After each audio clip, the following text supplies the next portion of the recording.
Hey guys, I'm Steph. Welcome to my kitchen. I was thinking the other day that we have never made a chocolate cake together, so I thought today would be a good time to get around and do that. Now, I'm using a box cake as my base, but we're going to be making a lot of adjustments to personalize it, okay? So here we go. The first thing I did was, I'm using a angel food cake pan, but you can use a Bundt pan, you can use a 9x13, you can make these into cupcakes too. But I buttered it and I dusted it with cocoa. In the bowl here I have a tablespoon of butter and a tablespoon of oil, and I melted the butter. I'm going to be sifting in a 1/4 cup of Hershey's Special Dark Cocoa, and to that I will be adding a couple of teaspoons, excuse the shadow, a couple teaspoons of vanilla extract, a 1/4 cup of sugar, 3 eggs, 1/3 of a cup of oil, and they call for 1 1/4 cups of water, but I'm substituting a half of that amount with coffee. So what I have in the measuring cup here is 1/2 cup of coffee and let me see, 3/4 of a cup of water. And then here is the cake mix. So let me get started first by sifting this cocoa into the fat, adding the sugar, and mixing them all up together.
Now it goes into a preheated 350-degree oven for about 40 minutes, and I will test it at that time to see if it's done, okay? Is it done? Alright, let's try this bamboo skewer.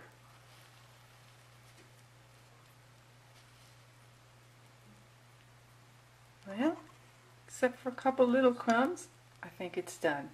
Okay, out of the oven, and it has to cool for a while now. But oh, it smells so good. Okay guys, it's time to make the glaze for the chocolate cake, and what I have in the bowl here are 2 tablespoons of melted butter. I'm going to be sifting in about 3 heaping tablespoons of this Hershey's Special Dark Cocoa. You don't have to use a dark, you can just use a standard baking cocoa. It won't be quite that deep of a chocolate flavor. I will be adding a tablespoon or more of half and half, depending on how well the powdered sugar combines together. I'll also be adding a teaspoon of vanilla extract and a pinch of salt. So here we go.